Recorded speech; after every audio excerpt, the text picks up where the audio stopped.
Olá, vamos continuar os nossos estudos sobre escoamentos variáveis em condutos forçados. Durante o escoamento variável em condutos forçados, podem ocorrer pressões tão baixas quanto a pressão de vapor do líquido ou pressões baixas que resultem na liberação de gases dissolvidos na água. Como a onda de pressão oscila entre pressões baixas e altas, nesses casos, tal mudança de fase pode levar à ocorrência de cavitação vaporosa ou gasosa, respectivamente. Com esse experimento, podemos ver uma válvula em um conduto transparente que transporta a água da esquerda para a direita. Sabemos que o fechamento da válvula não interrompe instantaneamente o escoamento ao longo de toda a tubulação, já que ele tende a continuar ocorrendo até que o efeito do fechamento se propague ao longo de sua extensão. Com a água escoando para a direita, após o fechamento da válvula, sem que haja suprimento de água para o tubo transparente, a jusante da válvula a pressão é reduzida, provocando a mudança de fase, como pode ser visto no vídeo. Essa região gasosa produz uma descontinuidade na fase líquida, dando origem ao que é denominado como rotura da veia líquida. Além da pressão extremamente baixa e consequente risco elevado de esmagamento do conduto pela pressão atmosférica, outra consequência da rotura decorre do reencontro das massas líquidas separadas pela fase gasosa. Quando a pressão tende a subir e a fase gasosa retorna ao estado líquido, reconstituindo a coluna líquida, há uma elevação considerável da pressão. Considere um sistema elevatório como esse da figura, funcionando inicialmente em regime permanente, com velocidade V0 no trecho de recalque. Vamos desprezar as perdas de carga para uma análise simplificada, supondo o fechamento acidental e instantâneo da válvula de retenção. O que ocorreria no trecho ajusante da bomba? De acordo com o experimento e análise realizada, há uma queda de pressão. Desse modo, o escoamento variável é iniciado na fase de descompressão, com uma redução ΔH no valor inicial de H, representado por H0 nesse desenho. O conduto é deformado como indicado na figura e uma onda de pressão começa a percorrer o conduto, viajando a uma velocidade A. Por onde a onda passa, a velocidade é modificada de V0 para 0. Quando a onda alcança o reservatório, tendo percorrido a distância L, que é o comprimento do trecho de recalque, a água está em repouso no conduto e no reservatório. Vejam que a carga hidráulica total é maior no reservatório do que no conduto e, por isso, se iniciará um escoamento do reservatório para o conduto com velocidade igual a menos V0. A onda é refletida e agora viaja em direção à válvula. Quando a onda atinge a seção da válvula, há também o encontro do escoamento com a superfície da válvula, que está fechada. É nesse instante que se inicia o golpe de Ariete propriamente dito, com a elevação da posição da linha piezométrica, passando pelo nível original e indo além com a ocorrência de uma sobrepressão. Por onde a onda passa, o tubo é deformado e a velocidade é modificada de menos V0 para 0. Vejam que a onda viaja em direção ao reservatório, alcançando em um tempo igual a 3L sobre A. Nesse instante, a água está parada no sistema e a energia acumulada na seção do conduto junto ao reservatório é maior que a energia disponível no reservatório. Como consequência, a água começa a escoar do conduto para o reservatório com velocidade V0. O tubo volta ao seu estado inicial por onde passa a onda de pressão, que viaja em direção à válvula. Em T igual a 4L sobre A, o estado inicial é restabelecido, mas com a válvula fechada, condição que leva a uma repetição indefinida das fases descritas, uma vez que desprezamos a perda de carga. Vamos estudar uma metodologia simplificada para o cálculo do tempo de anulação da vazão, desenvolvida por Rosick e expressa por meio da equação em destaque no quadro amarelo. O parâmetro C é função do adimensional h sobre L, sendo h, neste caso, a altura manométrica, conforme o autor, e L o comprimento do trecho de recalque. Vejam que C é igual a 1 para h sobre L vezes 100 entre 0 e um valor próximo de 20%. Em seguida, ele decai e anula-se para um declive de 40% ou mais. A fórmula também depende de L e de V0, além de um parâmetro K, que é função de L e representa o efeito da inércia do conjunto motor-bomba. Essa tabela possibilita a identificação do valor de K. Vamos resolver um exercício adaptado do livro do professor Quintela. Um sistema elevatório com conduto de recalque em aço, com diâmetro de 0,4 metros e comprimento de 900 metros, transporta água a 20 graus Celsius e tem eixo junto à bomba, 60 metros abaixo da superfície livre da água no reservatório alimentado pelo conduto. O traçado da tubulação de recalque é retilíneo e a conexão com o reservatório superior foi realizada pela parte inferior, como no esboço. Avalie, justificando com cálculos, se em consequência do corte da alimentação de energia elétrica, quando o conduto transporta 80 litros por segundo, haverá ou não rotura da veia líquida para as seguintes hipóteses: anulação instantânea da vazão da bomba, anulação da vazão num tempo dado pela fórmula de Rosick. Considere A igual a 1.100 metros por segundo. Considerando a anulação instantânea da vazão da bomba, vamos calcular o ΔH negativo empregando a equação de Aliev. Inicialmente precisaremos da velocidade média V0 em regime permanente, que é igual a vazão sobre a área. Agora, com a equação de Aliev, encontramos ΔH igual a menos 71,46 metros. Como o ΔH é igual ao H mínimo menos o H inicial, podemos calcular o H mínimo, que resulta igual a menos 11,5 metros. Qual o significado desse resultado? Observem as escalas de pressão absoluta e relativa. Na escala absoluta, há um zero absoluto, que corresponde à ausência de colisões e consequente pressão nula. Não pode existir pressão menor que o zero absoluto. Na escala absoluta, a pressão atmosférica ao nível do mar é aproximadamente igual a 10,3 metros de coluna d'água, e a pressão de vapor da água a 20 graus Celsius igual a 0,24 metros de coluna d'água. Sendo assim, na escala relativa, a pressão de vapor resulta igual a menos 10,06 metros de coluna d'água. O valor calculado de menos 11,5 metros de coluna d'água é fisicamente impossível, mas indica a ocorrência de mudança de fase e consequente rotura da veia líquida. Para resolver o item B, utilizaremos a equação de Rosick. Calculando H sobre L vezes 100, encontramos 6,7%, que é menor que 20%, levando ao valor de C igual a 1 segundo. Como L igual a 900 metros está entre 500 e 1.500 metros, o valor de K resulta igual a 1,5. Substituindo esses valores e os outros dados do problema na fórmula de Rosick, o resultado é de 2,46 segundos. O tempo 2L sobre A é igual a 1,64 segundos. Portanto, o tempo calculado indica um fechamento lento, e empregaremos a equação de Michaud. Fazendo as contas, o ΔH resulta em menos 47,5 e o H mínimo em 12,5 metros, indicando que não haverá rotura da veia líquida. Prosseguindo com os estudos sobre escoamentos transitórios em condutos forçados, vamos aprender sobre o modelo rígido. Esse modelo assume que as variações nas seções do conduto são graduais, de tal maneira que não ocorram mobilizações de forças elásticas do líquido e do conduto. Em outras palavras, o escoamento será considerado incompressível e o volume de controle como indeformável. Vamos deduzir as equações do modelo rígido e, em seguida, aplicá-las ao problema da chaminé de equilíbrio em um aproveitamento hidroelétrico, como esse ilustrado no desenho. O modelo rígido assume as seguintes simplificações. O escoamento é incompressível, ou seja, com massa específica constante. As paredes do conduto não sofrem deformações. O escoamento será sempre monofásico. As distribuições de velocidade são uniformes nas seções transversais. As distribuições de pressões são uniformes nas seções transversais.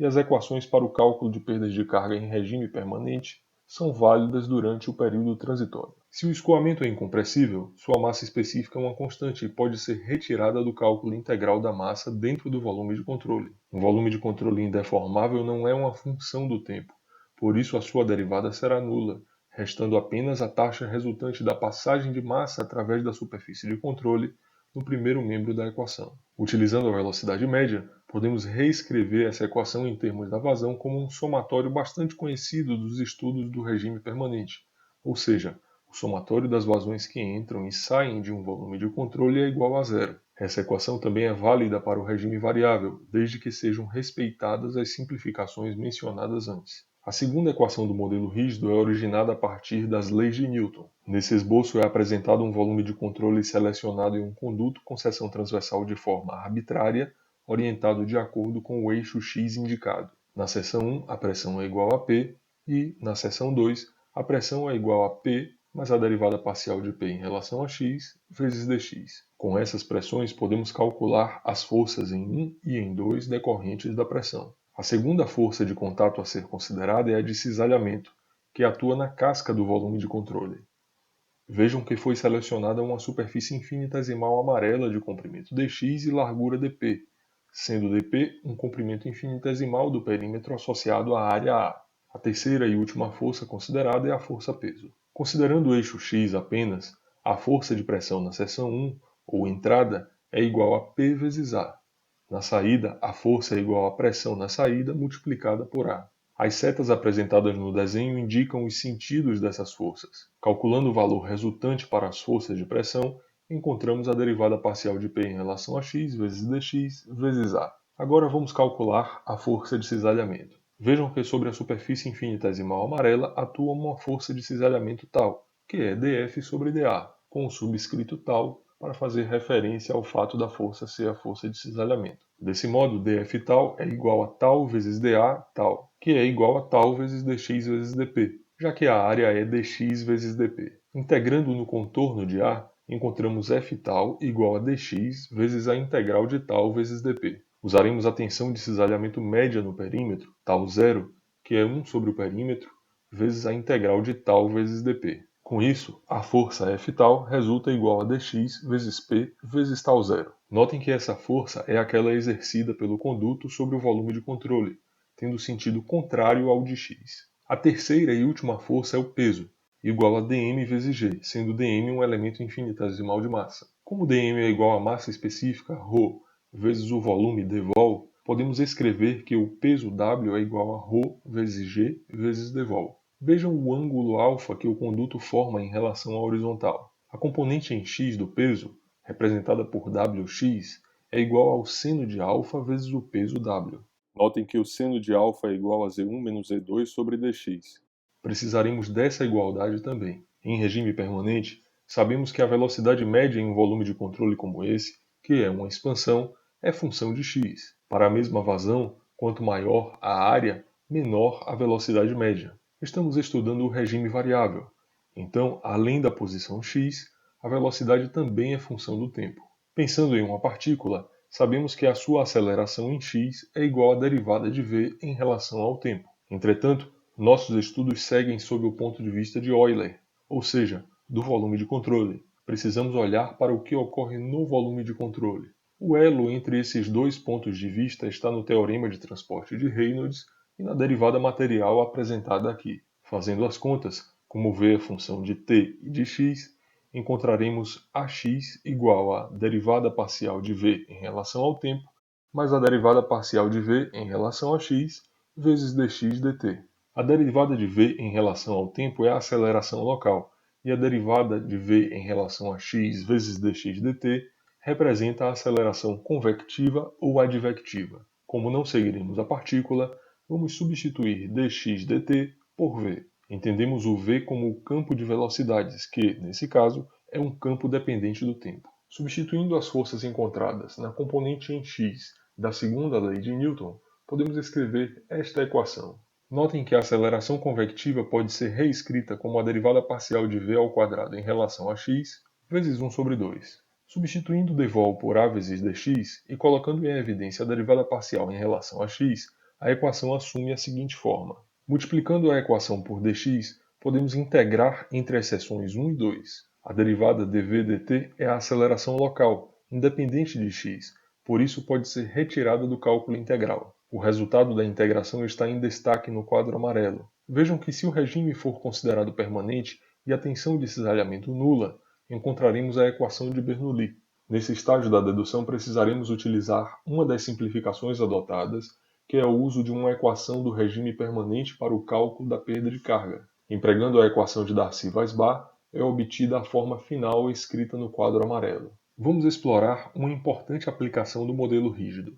Considerem um reservatório de nível constante, que pode ser o lago formado pela construção de uma barragem. Há uma tomada d'água que conecta o reservatório a uma galeria que funciona sob pressão. Em uma posição L, como indicado no desenho, há uma mudança abrupta de declividade. O trecho mais inclinado a jusante é o conduto forçado que conduz a água até a turbina. Se houver uma brusca variação no regulador da turbina, anulando a vazão rapidamente, por exemplo, ocorrerá um golpe de ariete e a onda de pressão se deslocará ao longo do conduto forçado e da galeria, podendo mobilizar forças elásticas consideráveis, levando à ruptura ou esmagamento da tubulação. Com a construção da chaminé de equilíbrio, que é essencialmente um grande poço piezométrico, a onda de pressão se divide em duas partes, uma que acessa a chaminé, chegando à superfície livre, onde é refletida, e outra que viaja pela galeria. Como a chaminé possui seção útil maior que a da galeria, ela absorve praticamente toda a onda de pressão,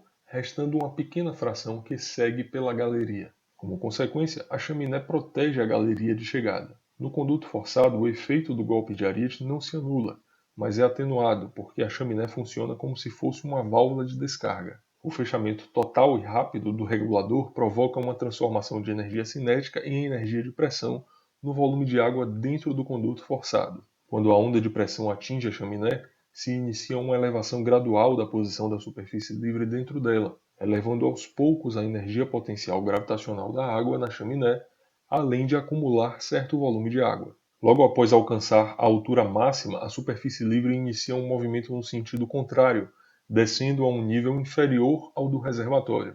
Isso dá origem a um movimento oscilatório entre a chaminé e o reservatório, que permanece com nível constante devido à sua grande inércia. Como parte do projeto da chaminé, precisaremos calcular y em função do tempo para identificar o valor máximo e o valor mínimo. O valor máximo é necessário para a determinação da cota da chaminé que evite o transbordamento. O valor mínimo leva à determinação da cota da galeria que evite a entrada de ar. Começando com a equação de conservação de massa, vamos escrevê-la para o volume de controle na junção da galeria com a chaminé e o conduto forçado. V vezes A é a vazão da galeria que entra no volume de controle. U vezes AC é a vazão que atravessa a superfície de controle na posição da chaminé e Q é a vazão na seção do conduto forçado. Como a velocidade U da água na chaminé é igual a dy sobre dt, podemos isolar essa derivada e escrever a primeira equação diferencial para o problema.